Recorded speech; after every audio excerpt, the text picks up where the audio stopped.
Moby Trice, real name, no gimmicks. მოგესალმებით მეგობრებო. აი ჩატარდა ქართველთა მარში 14 ივლისს და ლიბერასტების პროძე გასკდომის და მთელი მასმედიის ისტერიის და დეზინფორმაციის მიუხედავად მარზე 10,000-მდე კაცი შეგროვდა. ანუ მოვიდა იმდენი ხალხი, რამდენსაც არავინ არ ელოდა. მოდით ახლა ჩვენ დეტალურად ავხსნათ თუ რას ნიშნავს მთელი ეს პროცესი. ეს მარში იყო ევროპის მწვავე საიმიგრაციო კრიზისის გამოძახილი. ბოლო 3-4 წლის განმავლობაში ევროპაში ისლამური ქვეყნებიდან შევიდა მილიონობით ადამიანი. სულ რამოდენიმე წელიწადში ევროპის სხვილ ქალაქებში ეთნიკური და კულტურული სურათი შეიცვალა. მაგალითად გერმანიის ქალაქ ფრანკფურტში გერმანელები უმრავლესობას უკვე აღარ წარმოადგენენ. გამოყლევებულ გირჩელებს და კერძოდ ზურაბ ჯაფარიძეს რო კითხოთ, ეგ ცუდი კი არაა, პირიქით კარგია, მაგრამ რეალურად ევროპაში სახეზეა კრიმინოგენული ვითარების კატასტროფული გაუარესება. ყველობების, ყაჩაღობების, გაუპატიურებების, რაოდენობის მკვეთრი ზრდა, ტერაქტების ლამის ყოველკვირეული სერიები. აი სწორედ ეს არის მასიური საიმიგრაციო კრიზისის შედეგი. და ეს რომ საქართველოშიც არ მოხდეს, რისი ნიშნებიც უკვე არის. სწორედ ამიტომ შეიკრიბა მან ხალხი. ეხლა საინტერესოა თუ რატომ ქონდათ ლიბერასტებს ასეთი დაუოკებელი პროჭი ჟიმჟიმი ქართულ მარზე. ეს იმიტომ კი არ ხდება, რომ ლიბერასტებს მუსლიმები ძალიან უყვართ. ან მართლა ჯერათ, რომ ამ ლულა ქაბაბ საპარიკმახერო ბორდელ ინვესტიციების გარეშე ქვეყანა მართლა დაიქცევა. ამათ წინამდვილეში კონსერვატიულ პატრიოტული ძალების გაძლიერების ეშინიათ, რაც ავტომატურად ამათი ლიბერასტული გავლენის ჩაუნიტაზებას გამოიწვევს.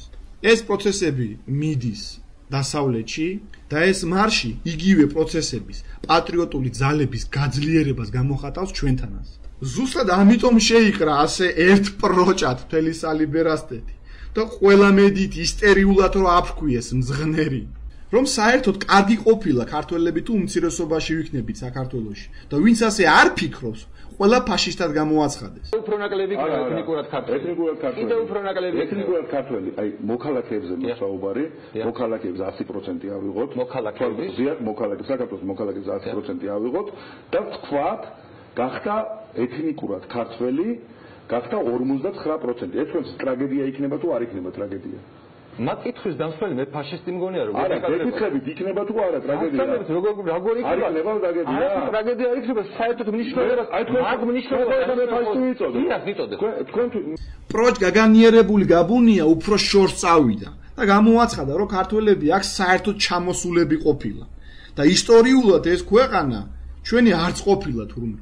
ალბათ მართლა შეერათ, რომ მათი წინაპრები ღმერთმა პირდაპირ ქართველებად შექმნა და პირდაპირ ამ 60-ისებ ქვეყანაში ჩაასახლა და ამიტომ ეს მიწა ექსკლუზიურად თავისი ჰქონიათ.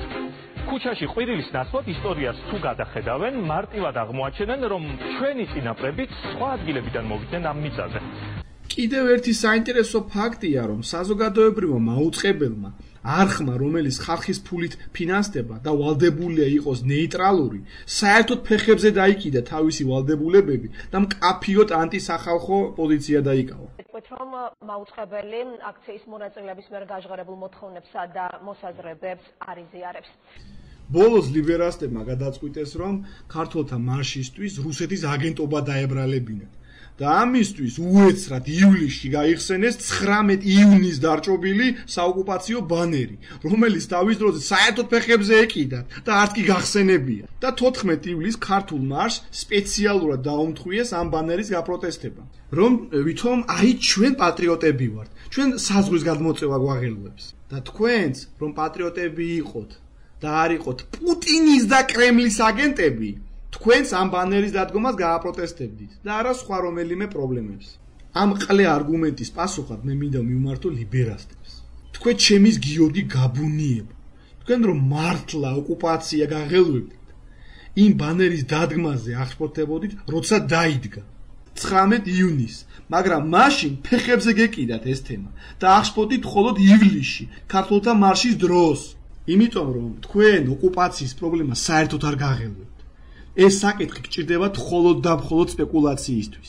ერთი სიტყვით, ამ ყველაფრის შედეგი იყო ის, რომ ერთ პროჭად შეკრული ლიბერასტული მედია ისტერიის, სრული დეზინფორმაციის, ფაშისტობისა და რუსული აგენტობის დაბრალების, გაუთავებელი ცილისწამების, ტყუილის და ლანძღვის მიუხედავად, ხალხმა ფეხებზე დაიკიდა ამათი ლიბერასტული, პროპაგანდისტული მძღნერი და ქართველთა მარზე იმაზე მეტი ადამიანი გამოვიდა, ვიდრე ვინმე ელოდა. ეს იმას ნიშნავს, რომ ხალხი ამ სოროსისტ NGO-შნიკების სახეს უკვე აცნობიერებს და ფეიქ ლიბერასტ მედია ხალხზე გავლენას კარგავს. ეს პროცესები რა თქმა უნდა გაგრძელდება, იმიტომ რომ ამან მიიღო უკვე შეუქცევადი ხასიათი და გარწმუნდეთ მომავალში კიდევ ძალიან ბევრი ლიბერასტებისთვის მწარე მოვლენა გველოდება. მოკლედ, ვინც იზიარებთ ანტილიბერალურ პოზიციას და გინდათ რომ ჩვენც ვქონდეს ჩვენი გამოხატვის საშუალებები, მოიწონეთ Facebook-ზე ანტილიბერალური გვერდები, ხშირად გააზიარეთ მათი ინფორმაციები. ეს ამ ინფორმაციების ნახვადობას გაზრდის. ნუ იქნებით პასიურები, მიიღეთ აქტიური მონაწილეობა ანტილიბერალური პოზიციის გავრცელებაში. დღეისათვის სულ ეს იყო. აბა ჰე!